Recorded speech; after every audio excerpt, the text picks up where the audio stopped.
président du conseil de quartier de l'île du Centre, qui représente ici Marc Levaux. Merci. Bien, mesdames, messieurs, cher Hervé Archer, chers amis, je salue aussi la présence de Françoise Australier, députée qui est juste en face, et députée, je connais plus du numéro de la circonscription, la 15e, donc du côté d'Armentières. Permettez-moi de vous souhaiter à toutes et à tous la bienvenue Gare Saint-Sauveur.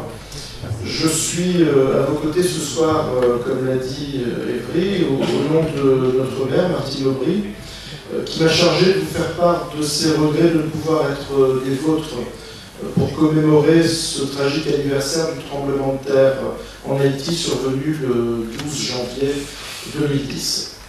Notre maire, le conseil municipal, tout comme vous tous, nous nous souvenons avoir été stupéfaits et profondément touchés par l'ampleur de cette catastrophe.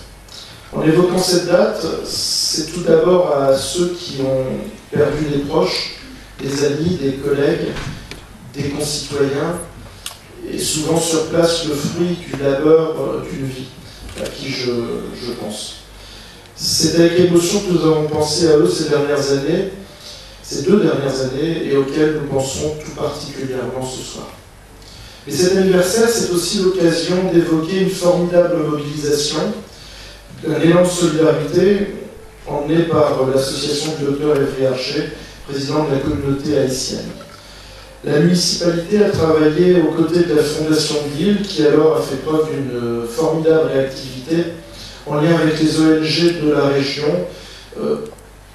Cette solidarité s'est matérialisée notamment par un envoi des premières missions humanitaires d'urgence. Et à l'initiative de la ville de Lille, au lendemain de la catastrophe, se sont mises en place dans la ville des urnes de collecte de dons à l'hôtel de ville, notamment dans les 10 mairies de quartier aussi, dont celle que j'ai la chance et l'honneur de présider.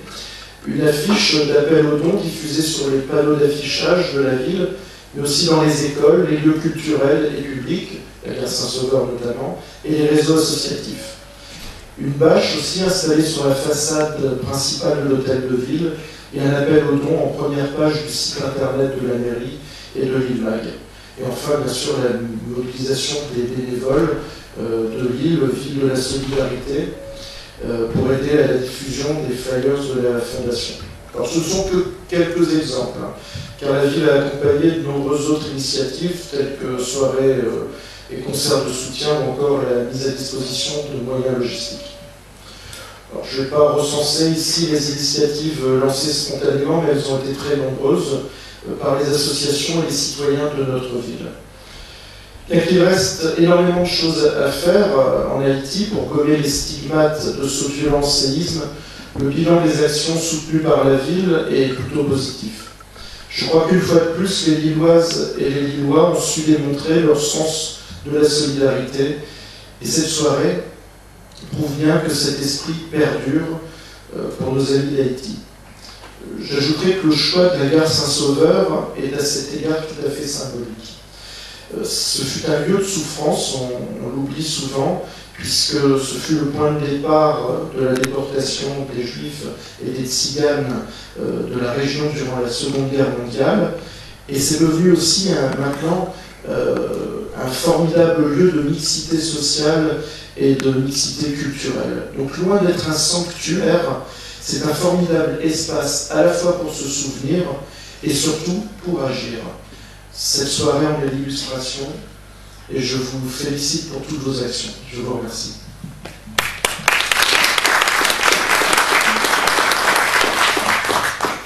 Merci M. Hano.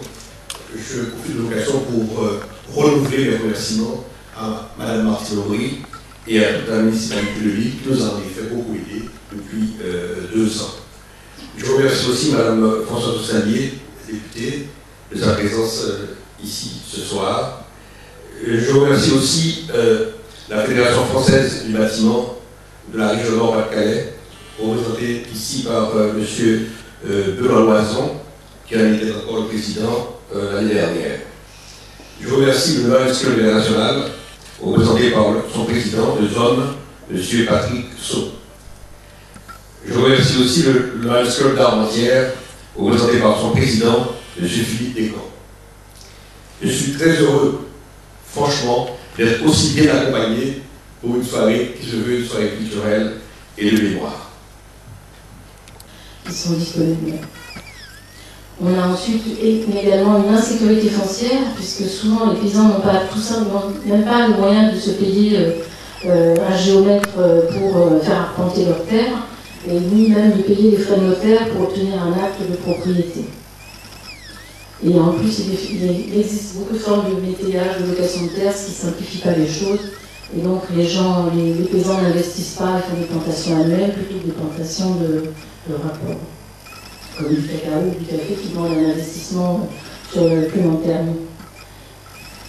Il y a aussi un manque de formation, un peu grignoté par l'étalement urbain, puisque les plaines cultivables sont amenées à beaucoup être construites, comme à Jacmel ou la plaine du Cul-de-Sac. Et puis, surtout, comme le soulignait Gérard Mathurin, qui est l'ancien ministre de l'Agriculture haïtienne de 1996 à octobre 1997, qui est maintenant animateur depuis 1998 du mouvement CROZ, que vous connaissez certainement, et que nous avons rencontré le mois dernier donc, au collectif Haïti de France. Il y a 50 à 60% des revenus des paysans en fait, qui sont consacrés à la scolarité de leurs enfants, et c'est bien naturel, mais en fait ça ne revient pas en fait, en investissement dans l'exploitation agricole. Donc c'est encore de l'argent qui est dépensé à autre chose qu'à l'exploitation elle-même. Voilà, je vous dresse un tableau un peu triste, mais bon, les difficultés, il y en a partout. Et en fait, à Haïti, il y a une agriculture qui a d'énormes potentialités également. Et à mon avis, ce sera sans doute le secteur porteur dans la reconstruction et la refondation d'Haïti. C'est pour ça que j'aimerais qu'on ne le néglige pas. En fait, sur Haïti, il y a quand même des forces énormes, puisqu'elle a un écosystème très bon. Il y a des sols qui ont une qualité exceptionnelle, il y a de l'eau, il y a du soleil, donc c'est quand même des choses importantes pour assurer, on peut assurer une production pendant toute l'année. Le système de production qui est en place a fait ses preuves également. Les paysans connaissent connaissent les bonnes pratiques, ils se sont organisés depuis des années. Ils s'activent énormément au sein de coopératives qui sont maintenant reconnues sur le marché mondial. On peut parler du cacao, du café, du vétiver, puisque l'Haïti est le premier producteur mondial de vétiver. Et puis on assiste aussi à des débuts de structuration dans la filière fruits. Il faut savoir qu'Haïti produit 800 000 tonnes de fruits chaque année. Et souvent, ils ne sont pas... faute de moyens de conservation, en fait, ils sont perdus. Et donc, il y a un projet qui est porté par l'ANATRAF et la Fondation de France et le collectif d'association de Rhône-Alpes, qui donc a monté un projet de réhabilitation et de création de 55 ateliers de transformation de fruits. Et ces 51 ateliers se trouvent sur 9 départements, donc c'est assez important pour le pays. Il y a aussi une structuration de la filière lait. Le lait, c'est le premier poste d'importation en Haïti, donc c'est important que ça se développe pour éviter d'importer trop de matières premières. Donc il y a eu des créations de mini-laiteries. Il y a le programme Maman Bœuf et lait à gogo qui est porté par Agronomes et Vétérinaires sans frontières et également par notre collectif Haïti de France.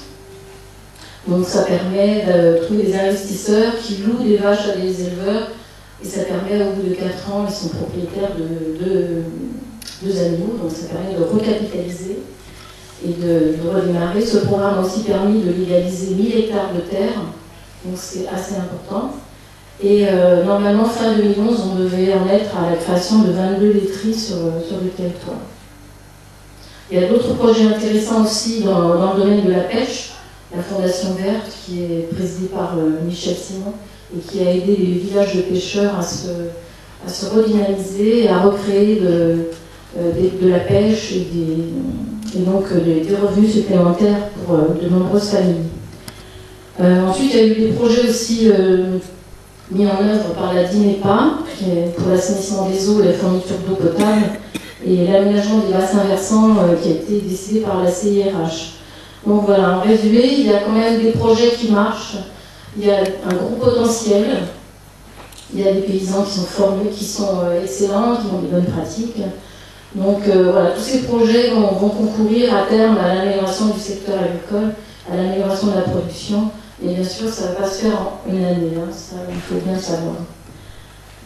Voilà, ça permettra, en augmentant la production et les moyens de conservation et de première transformation, d'atteindre l'autosuffisance alimentaire.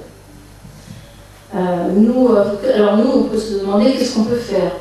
En fait, la diaspora et les associations peuvent faire énormément de choses, déjà en s'appuyant sur les forces en place, et puis en aidant les paysans à peut-être à payer des frais de notaire, à payer, être propriétaire de leur terre.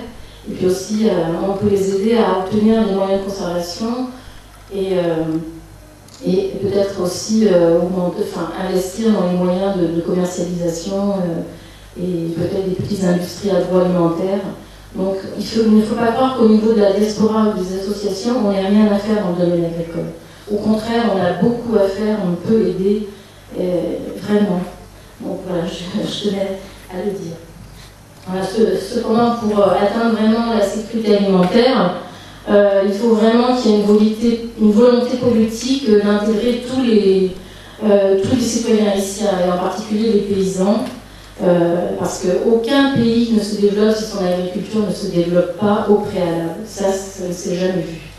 Donc il serait vraiment nécessaire que l'État fasse un bilan des besoins pour chaque territoire, c'est-à-dire qu'elle mette en place des plans de développement régionaux, départementaux, en prenant bien en compte les besoins. Donc il faut vraiment que ça soit fait en association avec les associations de paysans locales, les collectivités locales également, les ONG qui travaillent sur un territoire donné, pour essayer de faire en sorte que les projets qui sont menés par les uns et les autres se coordonnent et finissent par donner des résultats positifs sur un territoire donné.